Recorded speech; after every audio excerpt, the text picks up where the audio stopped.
Bienvenue sur les éclaireurs de Drakérion. Je suis Madius. Et je suis Srogat, c'est parti pour l'épisode 5.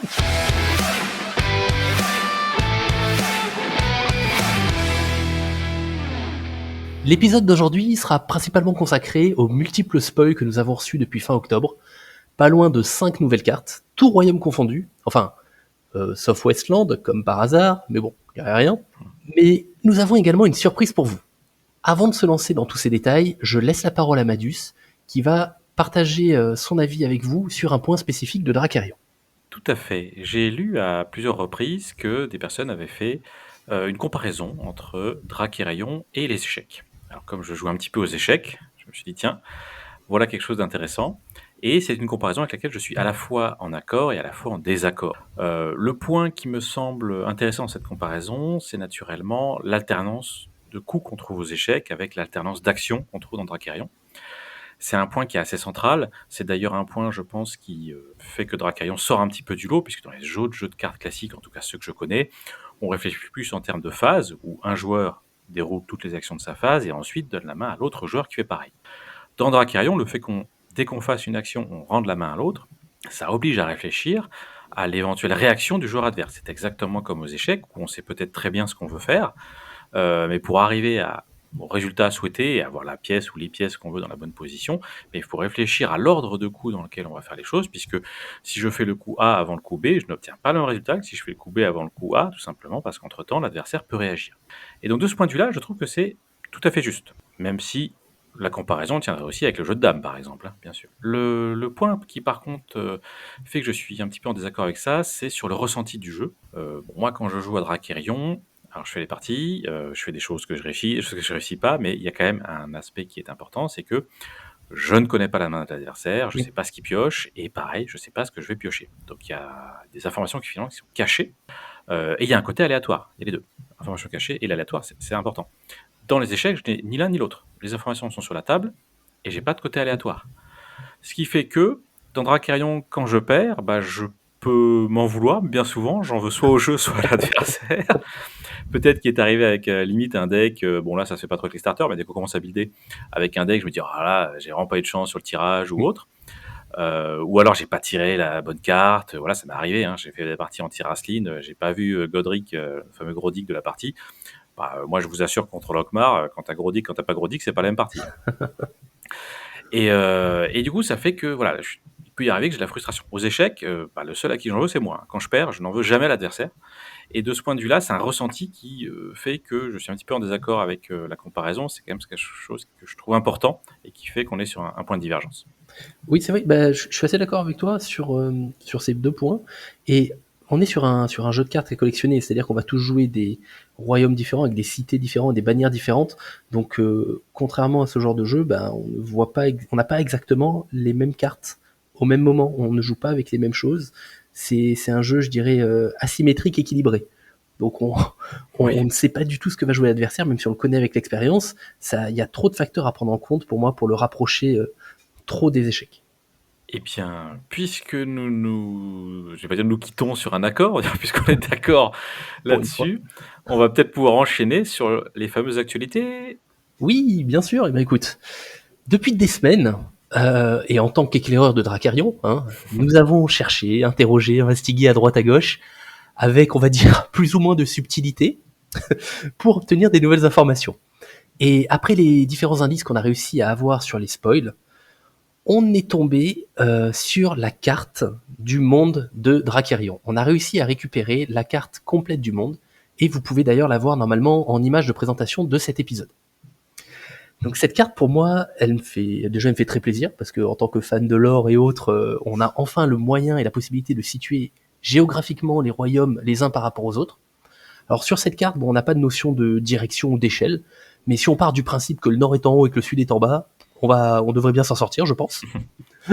Et donc on peut voir plusieurs choses. Déjà, sur cette carte, on peut voir que Westland se situe en plein milieu de la map, avec la représentation des différents bosquets. Petite remarque sur les bosquets, je rebondis, puisqu'on est tous les deux fans de Westland, a priori.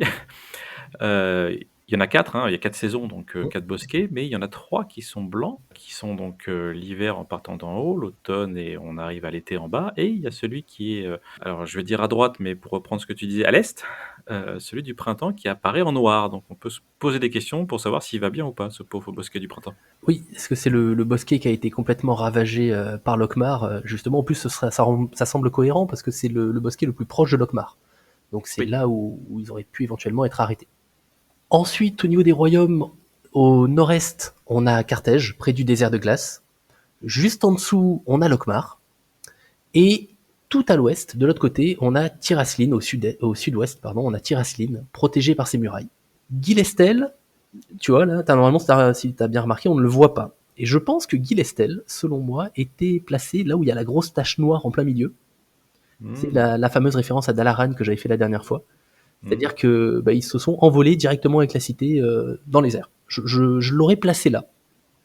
Ah oui, d'accord. Peut-être que tu as une autre idée.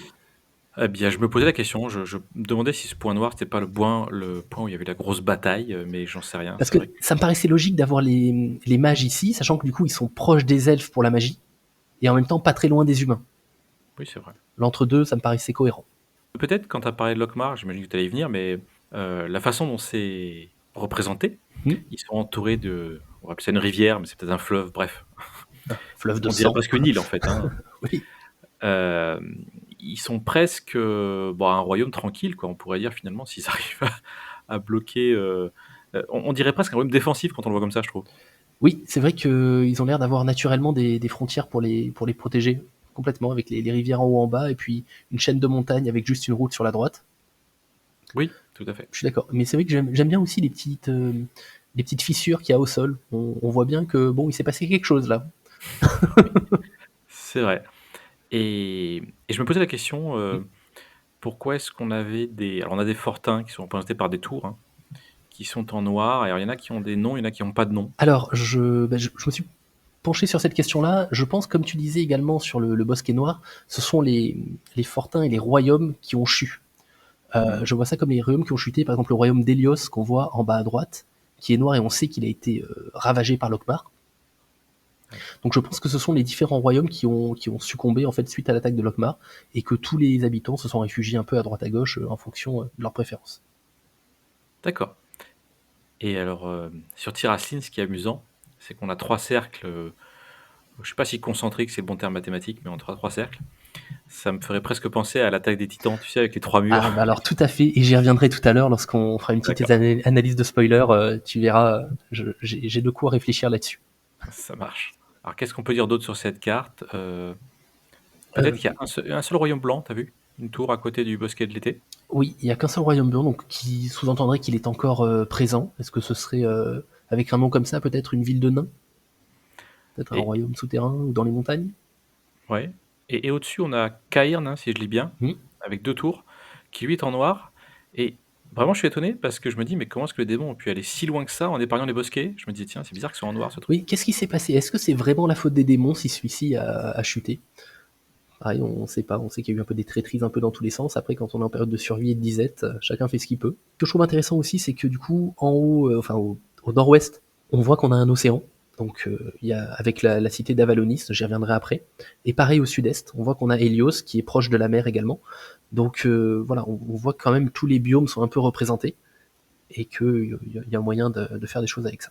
On voit aussi l'emplacement de Alania, juste entre Tiraslin et Westland.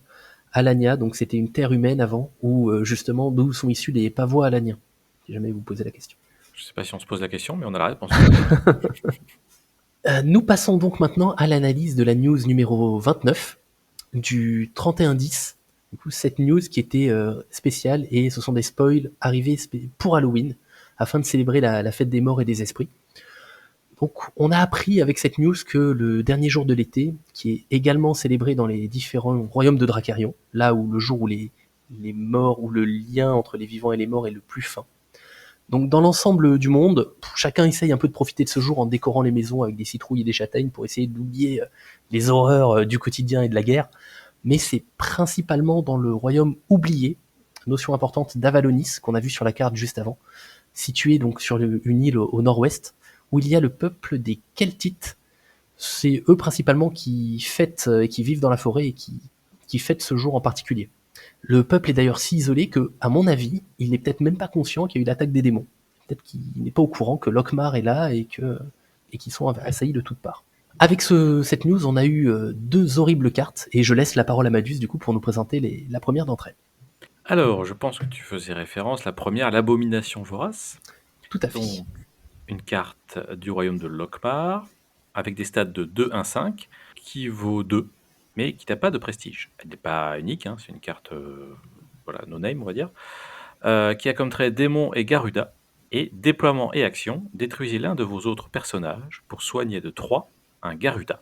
Alors ça, c'est intéressant, à plus d'un titre. La première chose, c'est que quand je vous ai lu les faits, je sais pas si vous avez pris soin de le noter, on détruit un des autres personnages pour cette 3 un Garuda, mais c'est un Garuda, donc lui est un Garuda, mais ça peut être un autre Garuda. Donc, là où on pourrait se dire, c'est quelqu'un qui se soigne, oui c'est vrai, mais il peut aussi soigner quelqu'un d'autre. On nous dit déploiement et action, cela dit, il n'y a pas de coût mis à part détruire un personnage, donc on pourrait dire qu'on le fait plusieurs fois en action. Pas à la suite, bien sûr, mais quand l'action est limitée, c'est marqué dans le coup, là c'est pas le cas. C'est marqué dans les faits, là c'est pas le cas. Donc on pourrait l'enchaîner 2, 3, 4 fois voilà, au sein d'un tour. Et quand je dis que cette carte est un petit peu étonnante, alors peut-être sur les statistiques déjà, 2, 1, 5, donc vous savez quand je fais mon petit ratio, je donne les 3 chiffres et je divise par le coup, voilà, j'arrive à 4, là où la moyenne du jeu, je vous rappelle, c'est 3,3. 4, donc elle est plutôt légèrement surstatée, avec un effet qui est pas mal, donc je me dis tiens, c'est plutôt intéressant. Cela dit, la surstat, bah, c'est le 5, hein, c'est les points de vie, c'est pas en attaque. Et en ça, je trouve que c'est quelque chose d'un petit peu... peut-être qui change, parce que moi, Lokmar, la vision que j'en ai, c'est que c'est quand même une faction qui est aggro, qui est tournée vers l'avant. Bon là, j'enfonce une porte ouverte, hein, je me suis pas fait mal à l'épaule, mais ça veut dire que je m'attends pas à avoir un effet de régénération là-dessus. Je me serais plutôt attendu à le voir chez les morts-vivants, avec une goule ou quelque chose. Et donc là, me dire qu'on va essayer de jouer sur le board, mais pour maintenir une présence, finalement, c'est bien d'avoir quelqu'un qui reste, hein, mais il a 2 et 1 en stats. Donc c'est pas non plus le truc de dingue. Bah, ça ferait presque penser un style de jeu qui est assez différent de ce qu'on connaît. Ouais, un nouvel archétype chez Lokmar qui permet un peu de changer la façon de jouer, oui, je suis d'accord. Absolument. Voilà, donc sur celle-là, je trouve intéressant. Elle ouvre une porte à creuser, quoi. Écoute, du coup, moi je vais rebondir sur un autre point, c'est le visuel de cette carte. Alors, outre le fait qu'il soit absolument dégueulasse, parce qu'on voit un gros monstre avec une bouche à la place de l'abdomen, là, c'est une carte qui a été dessinée par Yugin Mafioli. Alors, je ne voudrais pas écorcher son nom, mais je n'ai pas souvenir d'avoir eu d'autres cartes de cet illustrateur. Donc, et puis ça se voit, en fait, il a une patte qui est vraiment reconnaissable. On est moins on va dire, dans le photoréalisme. Il y a des couleurs aussi qui sont, je trouve, un peu plus criardes. Donc c'est un style que j'avais pas l'habitude de voir sur les cartes pour l'instant qui sont sorties. Après, pourquoi pas. Moi, pour l'instant, ça me perturbe pas, parce qu'il fait vraiment gros monstre. Peut-être que c'est adapté pour un style de monstre, justement les Garuda ou certains démons. Bah, d'ailleurs, Garuda, je sais pas s'il y en avait d'autres. Alors non, je n'ai pas trouvé d'autres Garuda. Par contre, en allant chercher dans les anciens spoils, j'ai trouvé sur l'actu de projet numéro 6 un petit démon qui s'appelle le Spawn of Horror. C'était un petit démon qui coûtait 1 avec 0, 1, 1 en stats. Donc vraiment une chips, un pins, mais avec un effet particulier. Quand il est détruit, vous piochez une carte. Et là, tout de suite, mon esprit de combo n'a fait qu'un tour, bien sûr. Tu poses ce petit truc pour 1, tu le sacrifies, tu soignes et en plus tu pioches. Bon, bah, je pense qu'elle est faite pour être jouée avec le Garuda, cette petite carte-là. Oui, totalement. Avec quand même un point évidemment important, c'est ce qu'on disait bah, justement en lien avec la comparaison avec les échecs. On le pose. Donc après, est-ce que l'adversaire, sachant que quoi qu'il arrive, tu vas la piocher ta carte, puisqu'il faudra le péter le petit truc. Est-ce qu'il te laisse faire l'effet en disant bon bah vas-y, je sais que ta prochaine action c'est de sacrifier pour soigner. Ou est-ce qu'il te le Ou tue est-ce avant? qu'il l'attaque? Voilà, ou est-ce que tu avant en disant bah de toute façon tu piocheras ta carte, mais au moins tu soigneras pas le Garuda quoi. Un Garuda d'ailleurs. D'ailleurs, sur l'abomination vorace, on voit que son effet n'est pas limité, il dit juste détruisez un autre de vos personnages. C'est-à-dire que même si le personnage est en ligne arrière, ça marche aussi. Oui, absolument. Donc ça peut permettre peut-être de protéger les bestioles que l'on souhaite sacrifier. On n'a vraiment aucune limitation, comme on le disait, ni en nombre d'itérations, ni en ligne, cet effet-là. Donc ça le rend très polyvalent finalement. On a dit pas mal de choses là-dessus. Est-ce qu'on passe au deuxième spoil que tu as qualifié d'immonde, c'est ça? Alors lui, non. Autant le premier, vraiment, je le trouve immonde, autant le deuxième, je le trouve sublime. Et pourtant, je suis pas un très grand fan de Carthage. Je le trouve magnifique. Oui, je t'en prie, vas-y, parle-nous du faucheur de vie. Alors allons-y, on va parler Carthège. On sait qu'on a pas mal de gens, je pense que c'est une secte Carthège. Il y a tellement des gens qui sont à fond dedans, je sais pas comment le définir autrement. Donc le faucheur de vie, carte Carthège naturellement, 4, 0, 6 pour 3. Lui, s'il s'en va, c'est 1 de prestige. Ce faucheur de vie, il n'est pas unique non plus. Il a 3 traits, chevalier, élite, squelette. En effet, vos personnages élites ignorent les boucliers des personnages adverses. Donc un effet plutôt, on va dire, limité. En tout cas, c'est moins verbeux que d'autres effets. Des stats qui sautent aux yeux quand même. 4-0-6, on n'est pas dans un truc un peu mou 2-2-2, quoi. On est sur un truc Il y a un qui se truc pose qui là. tape, ouais. Un truc qui tape. Le ratio, c'est 3-33, c'est exactement le ratio de la moyenne.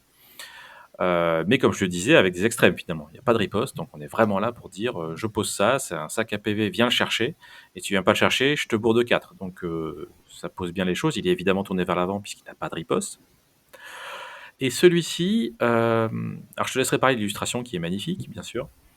Sur les traits, donc chevalier, élite, squelette. Donc le fait qu'il soit squelette, bon, ça se voit dans l'illustration, mais c'est intéressant, notamment un squelette qui vaut 3, parce qu'on pourra parler de relevez-vous, hein, je pense qu'on a tous en tête, Tout à le fait. sort qui permet de redresser un squelette qui coûte 3 au moins, donc là on est pile poil dedans. Donc redresser quelqu'un qui tape à 4, je pense qu'il n'y a pas besoin de faire un dessin pour voir dans quelle mesure c'est intéressant. Et vos personnages élites qui ont les boucliers, donc là encore on est sur quelque chose qui s'appliquera pas seulement à lui, mais à tous les personnages élites. Donc on va peut-être être incité à mettre pas mal d'élites dans nos decks si on veut avoir comme ça des petits effets de boost. Alors, les boucliers des personnages adverses, il faudra aussi voir dans quelle mesure on a des boucliers, parce que jusqu'à présent, moi, les boucliers, je le connais chez Tiraslin sur l'effet de la cité. Et chez Il y Guy Lestel, a Guy Estel. Il y en a un aussi en Westland, en effet. Je sais plus si c'est le choix des frères, mais il y a un sort qui permet de oui, faire un bouclier, si je dis pas de tout à bêtises. fait. Donc, c'est des choses qu'on voit, mais qui sont pas non plus ultra répandues. Donc, faudra voir aussi dans quelle mesure est-ce que ça vaut le coup de mettre ce personnage. Mais j'ai envie de dire, même sans son effet, C'est un ça. mec qui tape à 4, 6, je trouve que c'est plutôt sympa. Même sans son effet, je trouve qu'il tape déjà tellement fort. Enfin, et puis comme tu disais, le relevez-vous. C'est-à-dire, il tape à 4, on joue un relevez-vous, il retape à 4. C'est-à-dire que lui, il peut tuer un Tori. Tori qui n'a que 2 de riposte. Enfin, je trouve ça très très fort. Je pense que effectivement le fait qu'il ait 6 points de vie fait que alors, avec le relevez-vous, c'est sûr, mais même sans relevez-vous, en fait, hein, faudra aller le chercher. Faudra aller le chercher. On peut pas laisser un truc comme ça sur le board et effectivement 6 PV, ça veut dire au moins 2 attaques, à moins qu'on ait un petit sort, qui permette de booster la enfin, ça veut dire qu'il faut le bien chercher, je pense, en 2 fois, quoi. Surtout qu'il booste les autres squelettes. Donc c'est raison de plus Ouais. encore pour aller le chercher en fonction du deck qu'on joue. Ça peut vraiment être une plaie à affronter. Et d'ailleurs, je trouve qu'en termes de stratégie, c'est toujours intéressant ce genre de carte, parce que le fait que ça incite l'adversaire à venir, même s'il y a pas d'autres élites, tu sais que les 2 prochaines actions, tu sais grosso modo ce qu'il va faire, il va venir bourrer. Alors, peut-être pas les 2 prochaines, mais ça va inciter le personnage à bourrer ça, peut-être plutôt qu'autre chose. Donc c'est une carte que je trouve vraiment, vraiment très intéressante et très dangereuse, si on joue contre ça. Complètement. Eh ben écoute, je pense que tu as tout dit sur la carte. Moi, je vais juste revenir sur l'illustration. Donc c'est encore une illustration de Tom Zarka. Encore, pour pas changer. Donc un squelette avec beaucoup de détails, avec vraiment un côté usé et vieilli. On voit que l'os est pas tout récent. Alors sur le Discord, il a été remonté un style avec un petit côté amérindien, Oui. un peu Amérique du Sud.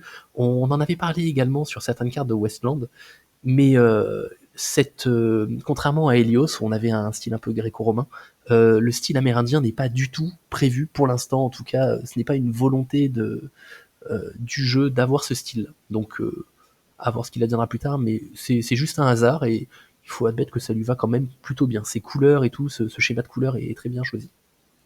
Oui, Tom a fait un super travail. Si on regarde précisément, faut regarder ce que tient en main ce squelette. C'est pas un manche d'épée, c'est pas un manche de lance, c'est un lance de faucheuse, puisque voit la lame Ouais. au-dessus, en second plan derrière qui passe. C'est superbement réussi, je trouve, hein, personnel, mais enfin voilà. Je rends du très très bon boulot avec un beau choix de palette de couleurs qui est assez étonnant. Du vert, finalement, on ne voit pas beaucoup. Et je trouve ça très rafraîchissant. Autant tu parlais de l'abomination qui était un petit peu un nouveau style. Moi, Faucheur c'est aussi un nouveau style et je le trouve magnifique. C'est peut-être mon illustration Carthège qui est pas loin de la favorite, quoi. Honnêtement, je la trouve Ah, magnifique. pour l'instant, pour moi, c'est Helios. Hein. Le Helios, il est sublime. Mais la position de la tortue, là, je les trouve magnifiques. Et dernière information concernant cette news, c'est, on a pu le voir, alors c'était pas une info en tant que telle, mais on a pu le voir du coup sur l'image, c'est l'arrivée du nouveau logo Dracarion. Le logo a été remplacé avec un... On voit que la police d'écriture a été changée et que maintenant il y a une épée en fait qui traverse le mot en deux. Ce logo est, voilà, comme on disait la dernière fois, en fait, ça y est, ça, on atteint quelque chose de professionnel pour moi. On est plus sur un texte fait avec une simple police, on est sur quelque chose de carré, de propre, qui rendra très très bien, je pense, sur les boîtes de boosters et sur les boosters. Voilà, c'est un bon logo qu'on va pouvoir mettre un petit peu partout. Oui, je suis assez d'accord et puis il présente l'avantage d'être beaucoup plus clair que l'ancien, Mm. donc beaucoup plus distinctif comme tu le disais sur des boîtes. Ouais, je le trouve, très bien. On passe maintenant au spoil numéro 3. Spoil du 11 2023. Ce spoil est exclusif à Discord. Il n'y a pas eu de news spécifique de fait par mail, donc c'est uniquement pour les gens présents sur le Discord, mais rassurez-vous, on est là. Et donc ce spoil nous offre cette fois-ci plus d'informations concernant l'organisation du royaume de Tiraslin. Et sur la carte dont on vous a parlé juste avant, en fait, on voit que Tiraslin, donc je disais au sud-ouest, est divisé en 3 cercles. Donc il y a 3 cercles, on connaissait déjà le premier, donc le cercle extérieur. Au milieu maintenant, on apprend qu'on a le cercle vassal, et il y a également le cercle intérieur, qui s'appelle en réalité le cercle couronne. Initialement, pour la petite histoire, Tiraslin ne possédait que le mur intérieur, donc que le cercle couronne, et les autres ont été construits durant les 10 ans qui ont suivi la chute, du coup grâce à l'aide des nains et des elfes. Mais avec les différentes dissensions entre les royaumes, ça a fait éclater le semblant d'alliance et bon, ils ont réussi à finir quand même les cercles, mais les remparts, voilà. Et comme tu disais, Madus, en fait, ça me renvoie exactement justement cette image de l'attaque des Titans, où on a les différents murs comme ça pour protéger l'invasion. Et jusqu'à présent, donc on connaissait que le cercle extérieur, qui regroupe la grande majorité des exilés. Ce sont tous les gens qui tentent de trouver refuge auprès de Tiraslin, mais Tiraslin ne pouvant pas accueillir tout le monde, ils se rassemblent tous en masse devant ce mur-là. Ensuite, le cercle extérieur, ça reste le plus dangereux, parce que les invasions de Lokmar, du coup, qui arrivent de l'Est, elles tapent directement dans ce cercle-là. Du coup, les gens essaient de survivre comme ils peuvent et de courir, surtout, je pense. Mais on a, sur cette news, donc, plus d'informations sur le cercle vassal, donc le cercle du milieu. Ce sont de grandes terres de plusieurs lieux qui ont leurs propres remparts et protections, ça a été réparti et arrangé en différents domaines féodaux, chacun dirigé par un seigneur différent. Et c'est dans ce cercle qu'on retrouve les paysans qui produisent du coup, toutes les ressources du royaume et les différentes garnisons, donc la force armée de Tiraslin. Parmi tous ces seigneurs, il y en a un qui a plus de prestige que les autres, en tout cas qui est connu pour ça, c'est le seigneur Tamru. C'est le chef de l'hippogriffe, c'est la meilleure cavalerie du royaume. Grâce à ce chef, grâce à Tamru, de nombreuses personnes ont réussi à s'enfuir et à survivre lors de la chute. Il est considéré un petit peu comme un héros parmi et les nobles et le peuple grâce à toutes ses actions. Et peut-être, alors on ne sait pas, peut-être que ça va être un personnage nommé qu'on va retrouver plus tard en tant que seigneur de la cavalerie hippogriffe. Moi j'aimerais bien ça en tout cas, ça pourrait être sympa. Et on suppose donc que le dernier cercle, le fameux cercle couronne, qui regroupe les grands dirigeants et le culte religieux de Tiraslin, en tout cas moi c'est comme ça que je le vois pour l'instant. Donc des gens bien planqués, bien à l'abri derrière les murs, protégés à l'ouest par une chaîne de montagnes naturelles qu'on peut voir sur la carte. Mais le risque avec ce genre du coup d'emplacement, c'est que si le mur tombe, eh ben, les résidents du dernier siècle vont être complètement coincés et ils n'auront aucun moyen de s'échapper. Parce que d'un côté c'est les montagnes et de l'autre c'est l'assaillant. Durant du coup les 10 dernières années qui sont écoulées, il s'est passé beaucoup de choses dans les murs, en interne. Alors en plus des invasions, il y a eu des trahisons, il y a eu des moments de repos pour les épuiser, il y a eu des pauses, etc. Mais après tout ce temps, depuis 10 ans quand même, Lokmar a réussi à reconstruire ses forces et il s'apprête maintenant à repartir en croisade pour anéantir tous les humains. Est-ce que les murs de Tiraslin seront suffisamment solides pour résister? On verra ça dans la suite. Et du coup, on apprend une nouvelle carte, et Madus, je te laisse la parole. Alors, on découvre le jouteur intrépide, qui est un 4-1-4 pour 3, qui a 2 prestiges. Il est cavalier, chevalier, cercle vassal, hippogriffe. 4 traits, donc c'est pas mal 4 traits. Et les effets, donc implacable, c'est-à-dire tant que ce personnage attaque, donner -1 de riposte au défenseur. Alors, sur les statistiques en elles-mêmes, jouteur intrépide, donc c'est pas un personnage unique, hein, bien sûr. 3 en moyenne quand je fais, la somme et que je divise, donc très légèrement en dessous de la moyenne du jeu. 4 1-4, donc voilà, encore une fois, pas mal d'attaque, un peu de PV, mais relativement peu de riposte. Ça peut se comprendre, je pense, pour un cavalier. Quelque part, il mise tout sur l'attaque et si on le prend de flanc, bah, c'est bon, Ça on passe. peut réussir à en mettre une. Le fait qu'il y ait 4 traits, donc c'est vrai qu'ils sont pas mal, enfin, déjà, moi, ce qui m'a interpellé, c'est, tiens, cavalier et chevalier, c'est pas la même chose. Donc je me demande comment est-ce que ce sera utilisé. Quel sera, l'intérêt d'avoir une distinction entre un cavalier et un chevalier? Pour moi, c'est assez proche. Enfin, on peut mettre une armure sur l'un et pas sur l'autre, mais voilà, je me demande dans quelle mesure est-ce qu'on aura vraiment l'intérêt à utiliser ces 2 traits. Cercle vassal, tu viens d'en parler et hippogriffe, bah, tu nous as appris que c'était la meilleure, cavalerie du Tiraslin, si j'ai bien compris. Oui, c'est ça. Donc là aussi, est-ce que c'est pas un peu redondant avec cavalier et chevalier? Enfin, on verra, c'est une sorte de chevalier d'élite, hein, finalement. Donc on va voir ce que ça donne. Hippogriffe, on avait déjà vu le trait, hein, dans 1 ou 2 spoils, peut-être un seul d'ailleurs. Je te laisserai en redire un mot peut-être. Oui. Bah écoute, Et je peux en parler tout de suite. allez, C'était l'actu de projet numéro 14 où on avait eu une carte qui nous avait été présentée, ce qui était l'écuyer loyal. Donc c'était pareil, c'était une carte assez faible au niveau des stats, c'est-à-dire que c'était une 1-1-2 pour 1 d'or, mais elle avait une capacité particulière en réaction. Quand un de vos personnages hippogriffe est attaqué, on peut l'engager, et pour ce combat, les dommages qui devraient être infligés aux défenseurs sont infligés du coup à l'écuyer à la place. Et cet effet marche aussi si la carte est en ligne arrière. Donc ça permet, c'est pour ça que ce que tu disais tout à l'heure, je trouve que les 4 traits, ça peut être très fort parce que c'est-à-dire qu'on va pouvoir faire des associations et des combos avec plus de cartes de l'univers de Tiraslin. et pour toujours rebondir sur ce qu'on disait sur l'importance de l'ordre des actions, là on voit bien que évidemment si l'effet qui nous était dévoilé en spoil de l'écuyer est toujours celui-là, bah, c'est évidemment important de commencer par le mettre en jeu, quitte à le mettre en ligne arrière, Oui, avant de mettre le jouteur, parce que le jouteur on le met, mais 4 PV, c'est pas non plus la ça part folie. vite. Ça peut te faire one-shotter quand même, il n'y a pas besoin d'un truc d'élite en face, quoi. Et donc avoir cette carte-là, bah, ça nous permet de nous assurer que notre jouteur il va pouvoir attaquer. D'autant plus que son effet, il est absolument tourné vers l'attaque. Bah, ça fait écho aux vétérans, hein, qui ont été retravaillés aussi avec le même effet. Tant que ce personnage Oui. attaque, moins de riposte aux défenseurs.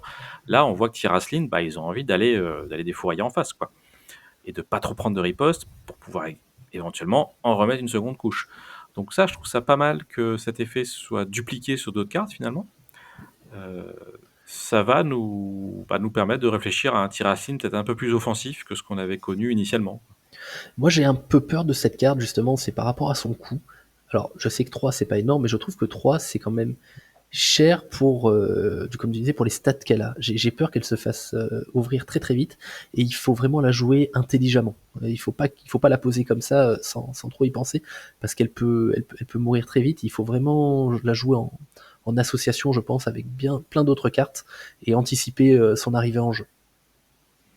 Oui, donc l'écuyer, c'est une des possibilités. C'est vrai qu'il faudra voir si on en a d'autres. Parce que si tout repose sur l'écuyer, bon, bah, c'est un peu Aller léger, loin, quoi. ouais. Ton joueur, t'as pas l'écuyer, moi, je fais quoi?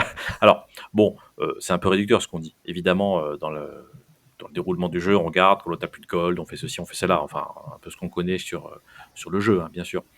Mais c'est vrai que ça pose question. 4, on peut pas non plus le poser comme ça à l'aveugle parce que, bon, je pense que il aura pas de mal à se faire sortir, même par un nain, hein. Je veux dire, enfin, on parle toujours Ah de bah, Lockmar, mais complètement, hein. 4 d'attaque, on les trouve assez facilement sur nos cartes finalement. Donc voilà, intéressant, tourner vers l'avant, mais peut-être il faudra quand même réussir à le garder en vie pour qu'il puisse attaquer dans de bons jouteurs. Je voudrais juste rajouter un point sur le jouteur intrépide.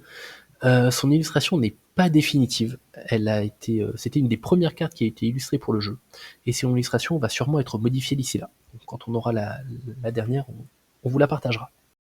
Et nous passons maintenant au spoil numéro 4. Donc le spoil du 18-11, qui nous présente enfin, enfin l'origine de la chute.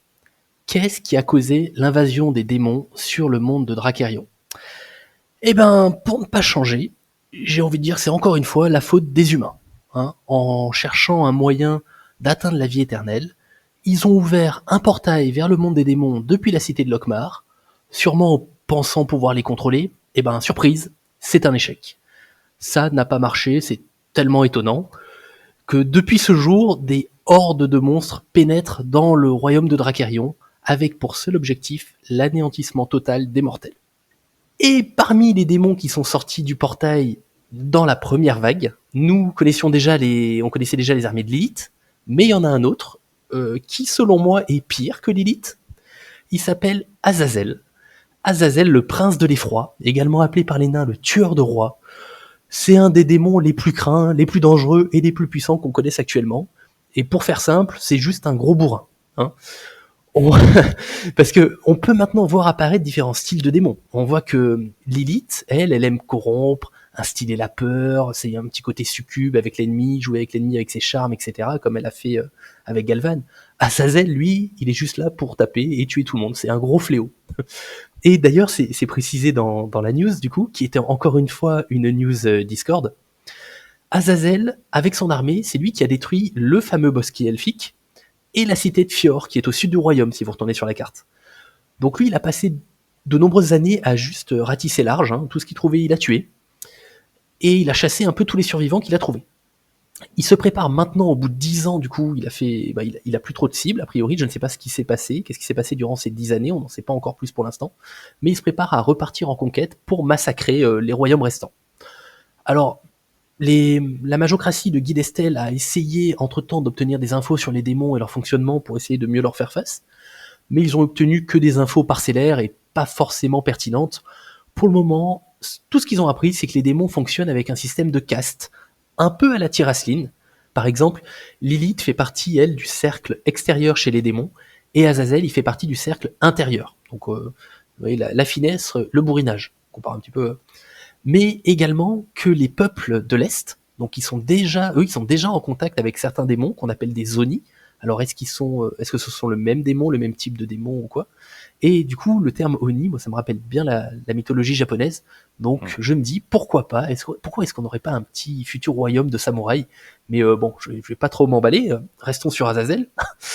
Donc on apprend que Azazel et sa horde repartent en campagne, et moi je me languis la suite de l'histoire pour voir qui est-ce qui va venir attaquer en premier. Bah, quand j'entends ça, je me dis juste une petite réaction à chaud. J'espère que Gilles Estelle, ils ont fait autre chose qu'apprendre qu'il y avait 2 cercles chez les démons. Parce que sinon, les J'espère mecs, pour eux. bon, c'est pas l'efficacité même, quoi. C'est pas les mages les plus aiguisés de la tour. D'accord, je sais pas ce que tu fais de cette info, quoi. Enfin, bon. Eh bien, écoute, parlons d'Azazel alors. Azazel, prince de l'effroi, donc 5, 4, 9. Vous n'êtes pas trompé, 9, hein, Voilà. 6 à l'envers, on est d'accord. Justement pour 6. 4 de prestige, il est démon et prince, évidemment il est unique. Alors, excuse-moi, je m'aperçois, je dis unique depuis le début, c'est le terme d'un autre jeu. Il est nommé, c'est ça que je devrais dire. Et il a 2 capacités. La première, il est infiltrateur. La seconde, combat, donc une action de combat. Si ce personnage est combattant, mettez un attachement effroi de votre main sous votre deck pour donner à un combattant -1 d'attaque et -1 de riposte. Alors là, bon, pas mal de choses à dire. Le petit ratio, c'est 3, donc 3, c'est le ratio un peu classique. Il faut savoir que Galvan avait aussi un ratio de 3, on est sur des choses un peu concordantes. Si on veut faire une petite comparaison face à Galvan, bah, il a 1 d'attaque de plus et 2 PV de plus, et il coûte 1 de plus cher. Donc, et il rapporte 1 de prestige de plus, donc on est quand même, il y a une forme de linéarité hein, dans tout ça. Bon, 9 PV, c'est un sac le truc. Hein. Faut aller le chercher. Je suis pas sûr qu'en 2 fois ça passe. Ah bah je pense qu'actuellement c'est la carte avec le plus de PV qu'on connaisse. Hein. Ah oui. Oui, bah on avait aussi le mage de Gilles Estelle, mais je sais plus comment ce qu'il avait, tu sais, le truc. Ah bah non, c'est ça, il a 9 PV aussi. Ouais, donc 9, mais lui il perdait un par tour Ouais, lui, automatiquement. il perdait Bon, ouais, complètement. faut aller chercher. Donc là, 5, 4, 9. Bon, en plus, à chaque fois que tu vas le chercher, tu prends une mandale de 4. Oui, c'est pas la même. Voilà, faut y aller quand même. Bon, heureusement, il coûte cher. Il coûte 6, donc bon, c'est vrai que c'est un des plus chers. C'est-à-dire que normalement, ton tour, tu fais que ça, quoi. Oui, tu le poses. Tu fais que ça, effectivement. Alors, infiltrateur, bah, déjà, c'est fort. Hein. On va pas revenir sur ce que Alors, ça fait. si, on va revenir parce que moi, j'ai un problème de lore avec cette notion. c'est le terme infiltrateur, je voyais un peu quand même une notion donc d'infiltration. Tu vois, un truc un peu de discrétion, Snake, un peu, voilà, on arrive par derrière, on attaque les lignes arrière. Lui, je le vois pas du tout s'infiltrer. En gros, il rentre dedans, il charge. Donc je comprends la notion d'infiltrateur pour du Lockmar, etc. Mais en termes de lore pur, je n'y aurais pas mis infiltrateur. Alors, j'ai deux points de comparaison. La 5e ombre, elle est aussi infiltrateur, si je dis pas de bêtises. Les deux ont des ailes, hein. Peut-être qu'ils infiltrent par le oui, oui, mais la 5e ombre, c'est un démon de Lilith. Donc cette notion-là me paraissait plus cohérente. On pourrait imaginer que l'infiltration se fait en arrivant en l'air, quoi. Oui. D'accord. Mais à voir, parce que peut-être que les dessinateurs ont fait ça au hasard. Donc ça, je dis ça, je sais pas si c'était dans le cahier des charges. On posera des questions. Il faudra, effectivement. Son effet de combat, je rappelle, hein, si Azazel attaque ou défend, on peut mettre un effroi de notre main sous le deck et on file moins un attaque, moins un riposte. Alors, attachement effroi, est-ce qu'on en a? Oui. Je me rappelle d'un jeu de la carte. Un jeu où il fallait pas perdre ses moyens et où je les ai perdus, mais à moitié. Oh, tu m'avais dit que c'était pas mal en fait. Hein. Ah, t'étais pas loin, vraiment pas loin. J'étais pas loin. Donc c'était réécouter l'épisode numéro 4, je pense plutôt. Et ça doit être le jeu de la carte, donc c'est la fin de l'épisode où on en parle, et c'est effectivement un attachement qui donne du malus au personnage attaché. Ouais, qui C'est donne bien ça. moins 1 d'attaque et qui en même temps, si le personnage attaché n'est pas nommé, il perd toutes ses capacités imprimées. Donc, on se dirige quand même vers la voie où les attachements effrois, ce seraient des attachements qui se mettraient sur des persos adverses et qui donneraient des malus. Mm. En plus, je trouve que ça irait très bien avec le nom. Et donc, la question qui se posera, bien entendu, quand on devra utiliser la capacité d'Azazel, c'est est-ce que je garde mon effroi pour plus tard ou est-ce que je sauve Azazel, pourquoi pas, hein, s'il se fait attaquer. Il y aura un arbitrage à faire. Capacité intéressante qui n'est pas limitée, hein, encore une fois. Donc, tant qu'on a des effrois, on peut le faire. On peut le faire et en attaque et en défense, ou en attaque ou en défense. Donc, très versatile. Sur un mec 9 PV, bon, il me fait un peu peur. Alors, lui, clairement, c'est la cible rêvée pour l'ordre d'assassinat. Maintenant, comme on ne sait pas ce que l'autre joue, on ne pourra pas toujours garder l'ordre d'assassinat pour voir s'il y a un truc qui vient ou pas. Simplement, c'est vrai qu'avec un coup de 6, si on voit que l'adversaire il a déjà joué un Galvan, il y a peu de chances qu'il joue en plus un Azazel. Donc Ouais. j'aurais tendance à dire que dans le build, je m'avance un peu parce que j'ai pas les autres cartes, mais que ce genre de perso un peu cher, on va en mettre un. Je suis pas sûr qu'on en mette deux dans le deck. Ça me paraîtrait beaucoup, mais voilà. Ah, moi, tu sais, enfin, ça me paraît très crédible de le mettre dans un deck spécialisé justement autour de l'effroi, d'en placer 2, ça me poserait pas de problème, sachant que pour moi, il dépasse, même pour un de plus, je remplace Galvan sans aucun problème. Le gars, pour moi, il Ouais. dépasse Galvan en tout point. Je préfère même le mettre, quitte à le poser tour 1. Allez, bam, et puis maintenant, essaye de gérer ça, quoi. Ah oui, non, je voulais dire quand on en met un, alors je reformule, c'est-à-dire que on va pas jouer et 3 Galvan et 3 Azazel, c'est ça que je voulais dire. Ah oui. 3 ou 4 d'ailleurs, je sais plus ce que c'est la limite. C'est 4. quoi, c'est 3 en fait. Bon, on va pas jouer et 4 Galvan et 4 Azazel, ça me paraît beaucoup. Donc à mon avis, si on joue du Galvan, on joue pas du Azazel, c'est ça que je voulais dire. Non, pour moi, ce sera 2 types de jeux différents. Je pense que si tu joues Ouais. du démon et de l'effroi, ben, tu joueras pas justement sur la synergie des Galvan où tu mets des pings à coup de 1 point de dégâts. Donc si on voit pas un Galvan avant le tour 3 ou 4, je pense que garder leurs assassinats pour l'Azazel, c'est pas un Voilà, mauvais move. anticiper l'Azazel. Ça me paraît pas mal, Complètement. parce qu'au combat, bon, il me paraît un peu costaud, il me fait même un peu peur, hein, toute franchise. Là, je me dis qu'il faudra quand même de sacrées armes pour aller le chercher. Et, là, je les connais pas encore. Ah, mais là, c'est complètement, hein, comme toi, à part l'ordre d'assassinat, pour l'instant, je ne vois pas comment le gérer. Sachant qu'en plus, comme c'est un personnage nommé, l'adversaire peut aussi défausser un autre de sa main pour lui donner un plus 1 d'attaque, un de riposte ou un de bouclier, combiné à son effet de combat. Il va être compliqué à tomber, celui-là. Il va être carrément compliqué. Si on voulait comparer par rapport à l'autre gros build que j'ai en tête, c'est-à-dire Rob Stark, Landragon, pardon, excusez-moi, qui coûte 6 aussi, hein, on est sur le même coup. Hein. Bon, c'est 5, 4, 8. Alors, c'est pas beaucoup en dessous, mais c'est un PV de moins. Même quand j'ai Landragon, je suis pas serein pour aller chercher Azazel. Ah Quoi. non, complètement. Voilà. Après, l'art est vraiment magnifique. Je trouve l'illustration sublime. On voit le démon sorti des enfers juste pour ouvrir tout le monde. Hein. Encore une carte de Dalissa. Oui, pour pas tout à changer. fait. Absolument sublime. Et j'aimerais vraiment voir ce que ça va donner sur une carte avec le template. Parce que là, on a juste l'image comme ça, mais avec le template autour, je me languis de voir justement comment ils ont réussi à le tourner pour qu'on conserve cet aspect violent et puissant, tout en gardant du coup les informations de la carte. Totalement.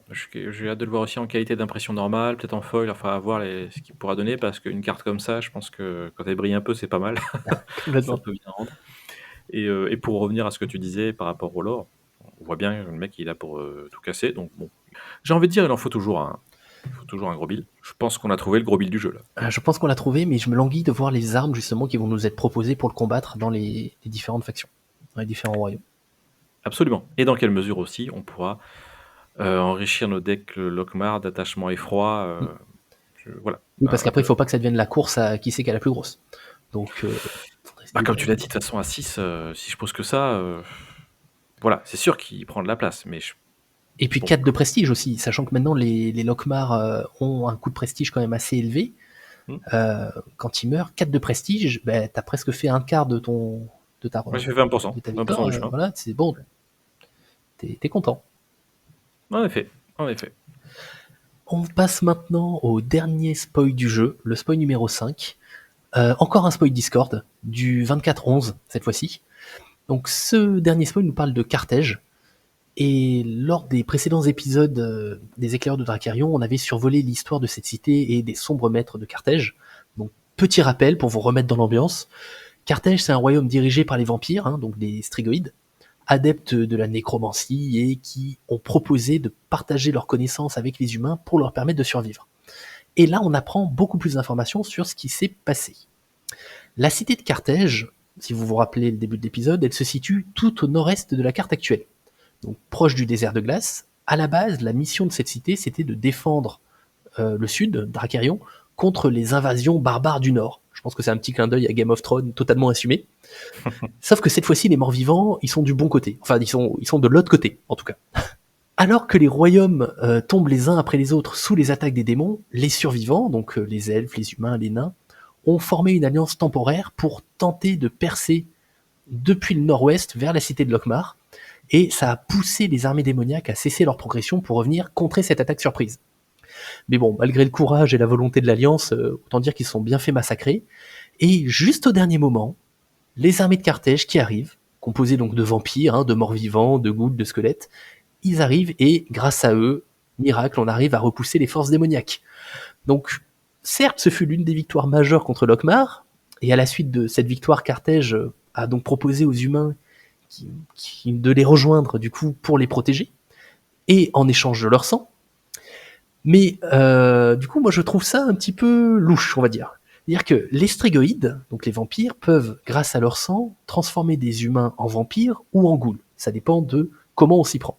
La transformation en ghoul, elle se fait avec quelques gouttes de sang d'un strygoïde, et ça prend plusieurs années. Les humains qui sont transformés sombrent un peu à peu dans la folie au fil du temps, et finissent par se nourrir de cadavres avec leur corps qui se décompose, etc. Mais on ignore toujours quel est le but des strygoïdes. Pourquoi ils sont intervenus dans le combat? Est-ce que c'était juste pour récupérer des humains sous leur coupe en passant pour des héros au prix des esprits faibles, hein, n'est-ce pas Janter? Bref. Est-ce que c'est donc pour avoir plus de sang? Moi, j'ai beaucoup de mal à croire à l'altruisme vampirique. Pour moi, en plus, surtout dans les autres mythologies, les vampires de Dracarion, on apprend qu'ils sont sensibles au soleil. Donc, est-ce que un de leurs objectifs à long terme, ce serait d'arriver à obtenir assez de puissance et de pouvoir pour résister au soleil? Est-ce que c'est juste qu'ils ont empêché l'annihilation des êtres par Lokmar parce qu'ils avaient besoin de sang, en fait, et que s'il y a plus d'humains, il y a que des démons, peut-être que le sang de démon, ils n'arrivent pas à le consommer. Donc voilà, on va apprendre plus de choses au fil de l'eau, mais j'ai beaucoup aimé en fait ce rapprochement, voilà, ce petit côté cité isolée, mais en même temps qui veille comme la garde de nuit un peu à la protection du reste, mais vu que l'attaque là elle vient de l'intérieur, bah, c'est un petit peu compliqué. Donc on va voir un peu ce que ça donne. C'est vrai que moi j'ai bien aimé le développement des ghouls. Alors, comme je pense que les gens le savent, je suis pas le plus gros fan des morts-vivants de manière générale, hein, hors jeu. Ou voilà, j'ai bien aimé cette explication. Je sais pas si c'est quelque chose qui est connu dans l'univers des morts-vivants au-delà de Dracarion. En tout cas, moi je connaissais pas. Et je trouve ça bien pensé, plutôt cohérent, plutôt sympa, quoi. Un bel ajout en ce qui me concerne. Euh, et en plus, comme tu le dis, sur l'histoire du royaume, les motivations de Carthage. Après, je t'avoue que moi, la motivation principale que je retiens, c'est que les mecs, ils savaient que s'ils réagissaient pas, ils allaient se faire fumer, quoi. Donc, est-ce que c'est pas suffisant comme motivation pour aider des gens? Bah, je suis pas sûr, hein. Franchement, je suis pas sûr que Carthage allait forcément se faire fumer. Je pense ils ont vraiment profité de ça en se disant, ah, on va pouvoir tirer notre épingle du jeu, et en même temps, voilà. Est-ce que d'ailleurs, pour l'instant on n'a pas vu, mais est-ce qu'ils peuvent pas aussi réanimer des démons sous forme de squelettes? Ah, je n'ai aucun doute sur le fait qu'on aura ça. Ce sera drôle. Que ce soit à la sortie du jeu ou plus tard, je ne vois pas comment est-ce qu'on peut faire l'impasse là-dessus. Ah, ce sera magnifique. En effet. On nous a proposé un beau spoil de cartes aussi, si tu avais fini avec la Oui, oui, j'ai partie fini. encyclopédie. Oui, bien sûr. Je t'en prie. Donc, la partie jeu, la pestilence dépravée. Bon, d'habitude, je te laisse parler du dessin. D'habitude, j'annonce Ah, les je t'en stats. prie. Mais là, Il est je tellement mets tout beau. sur pause et je vous dis, autant j'aimais bien Tom qui avait fait un joli squelette, autant la pestilence dépravée, waouh, enfin, elle est juste dingue cette illustration. Avec encore une fois un jeu de lumière, magnifique. On va pas se demander qui a fait la carte. Encore que, Dalissa, d'habitude, fait les nommés, alors que la Oui, et c'est pestilence même pas un nommé, c'est une ne l'est carte pas. standard. Elle est standard, mais alors Elle est standard, j'ai envie de magnifique. te dire, quand le standard c'est ça, je pense que les autres jeux ont du souci à se faire, quoi. Clairement. Parce que c'est assez dingue. Donc, pour revenir au stade de cette pestilence, eh bien, cette pestilence, c'est une 3-3-8. Elle coûte 5 et elle rapporte 2 de prestige quand on s'en débarrasse. Elle est ghoul et charognard, 2 traits simplement. En action, on perd 1 de prestige, on retire de la partie 5 personnages de notre défausse et on la redresse. Voilà. C'est simple, c'est clair, c'est facile à utiliser, donc j'aime bien les trucs faciles à utiliser. Bon, sur la stat, c'est du 2,8, très légèrement sous-staté, mais compte tenu de son effet, moi je sais pas ce que t'en penses, regarde, dans tous les jeux de cartes auxquels j'ai joué, se redresser, c'est très fort. Alors, Donc, moi je suis un peu mitigé parce que déjà, alors les stats ne m'inquiètent pas vu qu'on est sur du cartège. Donc c'est un deck normalement qui est censé être un peu sur le contrôle, du coup qui est pas des stats trop fortes, ça ne me choque pas. Mais je suis très très très mitigé sur cet effet parce que certes ce détape c'est fort, mais là on est sur un deck ghoul principalement ou un deck ghoul, des squelettes, cartège, etc. C'est-à-dire que ce qui est dans notre cimetière normalement on en a besoin. C'est-à-dire que là, si on la détape, c'est pour retaper à 3, admettons. Mais je pense que avec ce qui peut arriver plus tard, eh ben, ça sera peut-être plus intéressant de garder les cartes dans notre défaut. J'ai très peur que le coût soit trop élevé par rapport à ce que ça lui offre. alors je t'avoue que j'ai pensé à ça un peu différemment. Je me suis dit, on n'est pas sur les squelettes. Jusqu'à présent, c'est quand même les squelettes qui me font revenir. Là, on est sur du charognard. Charognard, je le mets un peu tu sais, dans Strigoi, tout ça, là. D'ailleurs, c'est en lien avec ce que tu viens de développer. Charognard, Ghoul, Strigoi. Donc, c'est des gens, globalement, qui vont essayer de rester sur le board. Qui vont pas tellement jouer sur la récurrence depuis la défausse, à mon avis. Hein, mais qui vont plus jouer sur c'est compliqué à s'en débarrasser. Parce qu'ils vont pouvoir se régénérer, regagner des PV. On va avoir du mal à s'en débarrasser. Si on s'en débarrasse, bah, c'est cool. Ils vont pas revenir parce que c'est pas des squelettes. Mais, tu vois, c'est le genre de truc qui, bah voilà, encore une fois, qui va Alors, gagner de la ben, vie. oui, mais du coup, ce qui me fait un peu peur, parce que je suis tout à fait d'accord avec ça, c'est-à-dire qu'on partirait sur un deck Strigoi Ghoul et pas un deck squelette. Mais pour envoyer des cartes au cimetière, euh, il faut que les cartes meurent depuis le champ de bataille. Et là, ça attend 5 cartes. Du coup, j'ai peur que ce soit vraiment du late game et que ce soit compliqué, encore une fois, à acquérir. Quoi. Je veux dire que si justement tu veux faire un deck où ton but c'est de laisser tes persos sur table, c'est-à-dire qu'il faut que tu arrives il faut qu'il y en ait 5 au cimetière. J'attends vraiment de voir avec quoi on va pouvoir la jouer. Parce que là, comme ça, moi, ça me vend pas du rêve. Alors d'ailleurs, je reprécise, hein, je l'ai dit à l'oral, mais il faut bien retirer de la partie 5 personnages et non pas 5 cartes de sa défausse. Donc c'est vrai que si on balance juste des sorts, ça suffit pas à faire l'effet de la pestilence. Comme le dit Strogat, il faut vraiment qu'on ait des personnages au cimetière. Bon, je t'avoue, voilà, je suis pas très inquiet, je me dis juste qu'il faudra builder en conséquence, qu'on aura peut-être un petit peu de squelettes, mais qu'on n'aura pas vocation de les faire revenir, juste pour jouer sur des stats ou des trucs faciles à... Voilà, qui ont des bons rapports, on va dire, coût-avantage. Et voilà, avec la pestilence, bah, on sera peut-être content quand on pourra la redresser. On verra. C'est l'avenir qui nous le dira. Ce que je trouve fort dans l'action de se redresser, c'est que c'est une action qu'on peut faire n'importe quand. C'est une action, encore une fois, hein, dans un carrière, c'est n'importe quand.